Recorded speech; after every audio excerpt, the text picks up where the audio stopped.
John 2 LCB પોલીસે ઉમરવાડા વિસ્તારમાંથી MD drugs પકડી પાડ્યો છે, સાથે એક આરોપીની ધરપકડ કરી આગળની વધુ કાર્યવાહી હાથ ધરી। જોન 2 એલસીબી પોલીસ ટીમે ઉમરવાડા વિસ્તારમાં એક ગુપ્ત માહિતીના આધારે દરોડા નાખી મોહમ્મદ અસલમ નામના શંકાસ્પદ વ્યક્તિને गिरफ्तार કર્યો। તેની પાસેથી 279.9 ગ્રામ એમડીનો પ્રતિબંધિત નશીલો પદાર્થ જપ્ત કરવામાં આવ્યો, જેની આંતરરાષ્ટ્રીય બજાર કિંમત ₹67,99,000 આંકવામાં આવી છે।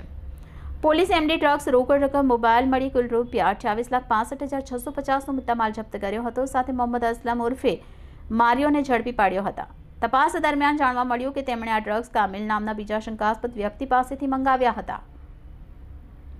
કામિલ પહેલાથી જ એમડી ડ્રગ્સ અને કોરેક્સ સિરપના ગેરકાયદે વ્યવસાય માટે જાણીતો છે અને સલાબતપુરા પોલીસ સ્ટેશન હેઠળ તેના પર પહેલાથી જ ફરિયાદો નોંધાયેલી છે।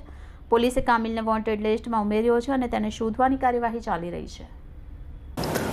સુરત શહેરમાં ઝોન 2 એલસીબીને ઇન્ફોર્મેશન મળી હતી કે સલાબતપુરા પોલીસ સ્ટેશન વિસ્તારમાં એક જગ્યાએ એમડી ડ્રગ્સ એનું મુદ્દામાલ પડેલો છે અને જે આરોપી છે જે આ મુદ્દામાલનું પોઝિશન રાખે છે એનું નામ મોહમ્મદ અસલમ ઉર્ફે મારિયો પઠાણ કરીને છે।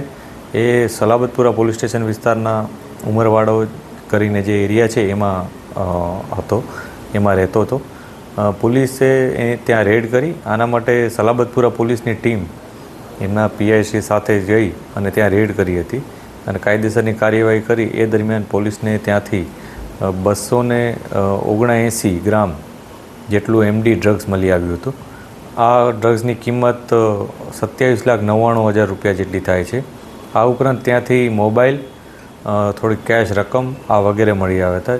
એમ કરી અને ટોટલ 28,65,000નો મુદ્દામાલ ગઈકાલે પોલીસે કબજે કરેલ છે, જેમાં મોટા ભાગનો હિસ્સો કે 27,99,000નો એમડી ડ્રગ્સનો હિસ્સો છે।